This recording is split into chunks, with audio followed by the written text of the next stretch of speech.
বন্ধুরা, আজকে আমরা চলে এসেছি আরও একটা নতুন জব নোটিফিকেশান নিয়ে, যেটা এসেছে বিপিএনএল এর তরফ থেকে, অর্থাৎ ভারতীয় পশুপালন নিগম লিমিটেড, যেটা সেন্ট্রাল গভর্নমেন্টের। তো এখানে ফর্ম ফিল আপ তোমাদের শুরু হয়ে গেছে এবং এর লাস্ট ডেট রয়েছে 12ই মার্চ 2025।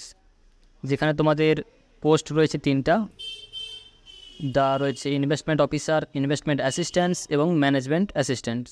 এই তিনটা পোস্ট। ভ্যাকেন্সি রয়েছে 362 ইনভেস্টমেন্ট অফিসারের, এবং ইনভেস্টমেন্ট অ্যাসিস্ট্যান্টে রয়েছে ভ্যাকেন্সি 1428, এবং ম্যানেজমেন্ট অ্যাসিস্ট্যান্টও রয়েছে 362টা ভ্যাকেন্সি। স্যালারি রয়েছে ইনভেস্টমেন্ট অফিসারে 38,200, এবং এখানে এজ লিমিট রয়েছে 21 থেকে 45। ইনভেস্টমেন্ট অ্যাসিস্ট্যান্টে রয়েছে স্যালারি 30,500 এবং এজ লিমিট 21 থেকে 40। ম্যানেজমেন্ট অ্যাসিস্ট্যান্টের স্যালারি রয়েছে 20,000 এবং এর এজ লিমিট 18 থেকে 40। এবং এখানে অ্যাপ্লিকেশান ফি রয়েছে ইনভেস্টমেন্ট অফিসারে 944 টাকা প্লাস জিএসটি। ইনভেস্টমেন্ট অ্যাসিস্ট্যান্টে রয়েছে 826 প্লাস জিএসটি, এবং ম্যানেজমেন্ট অ্যাসিস্ট্যান্টে রয়েছে 708 টাকা প্লাস জিএসটি। এবং কোয়ালিফিকেশান রয়েছে তোমাদের ইনভেস্টমেন্ট অফিসারের জন্য গ্র্যাজুয়েশন, ইনভেস্টমেন্ট অ্যাসিস্ট্যান্টের জন্য রয়েছে 12 পাস, এবং ম্যানেজমেন্ট অ্যাসিস্ট্যান্টের জন্য রয়েছে মাধ্যমিক পাস, যে কোনো গভর্নমেন্ট ইউনিভার্সিটি বা ইনস্টিটিউশন থেকে।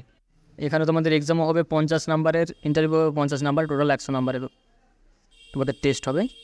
এবং এই পরীক্ষার জন্য তোমাদের কোনো অ্যাডমিট কার্ড ইস্যু করা হবে না, যেটা টোটালটাই হবে তোমাদের মোবাইলের মাধ্যমে বা ল্যাপটপ, কম্পিউটার বা সাইবার ক্যাফে থেকে তোমরা দিতে পারো এগুলো, এইসব এক্সাম।